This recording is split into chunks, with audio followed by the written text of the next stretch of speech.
Harihara Veeramallu cinema చూసాం మేము ఫ్యామిలీతో పాటు. బాగుంది. సెకండ్ హాఫ్ లో కొన్ని గ్రాఫిక్ షాట్స్ కొంచెం తేడా ఉంటాయి, కానీ అది కూడా సరి చేసినట్టున్నారు. సో ఓవరాల్ గా సినిమా రన్ అయిన విధానం కానీ, స్టోరీ కానీ, తీసిన విధానం కానీ చాలా అద్భుతంగా ఉన్నాయి.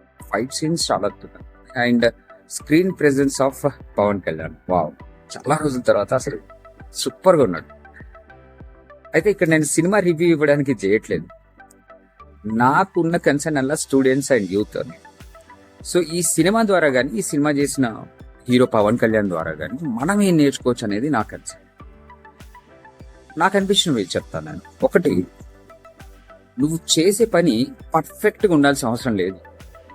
చిన్న చిన్న లోపాలు ఉన్నా పర్లేదు, బాగుంటే ప్రజల్లో ఒక పాజిటివ్ వైబ్ క్రియేట్ చేయగలిగితే, ఒక వాల్యూ క్రియేట్ చేయగలిగితే ఖచ్చితంగా సక్సెస్ అవుతుంది. ఈ సినిమా దానికి నిదర్శనం.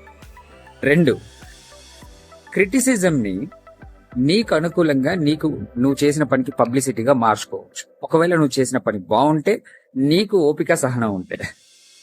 ఈ సినిమా విషయంలో అదే జరిగింది.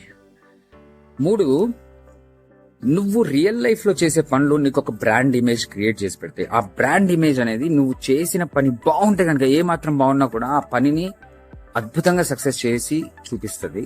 ప్రజలే చేస్తారు, అది కూడా ప్రూవ్ అయింది. 4, స్టూడెంట్స్ ఇది వినండి ఖచ్చితంగా. లైఫ్ లో సక్సెస్ అవ్వడానికి ఫార్మల్ ఎడ్యుకేషన్ కంపల్సరీ కాదు. పవన్ కళ్యాణ్ చదివింది కేవలం ఇంటర్మీడియట్ మాత్రమే. మిగతా జ్ఞానం అంతా ఆయన సెల్ఫ్ లెర్నింగ్ నుండి నేర్చుకున్నాడు, రియల్ వరల్డ్ ఎక్స్పీరియన్సెస్ నుండి, బుక్స్ నుండి నేర్చుకున్నాడు. ఈ రోజు ఆయన సినిమాల్లో టాప్, రాజకీయాల్లో కూడా టాప్.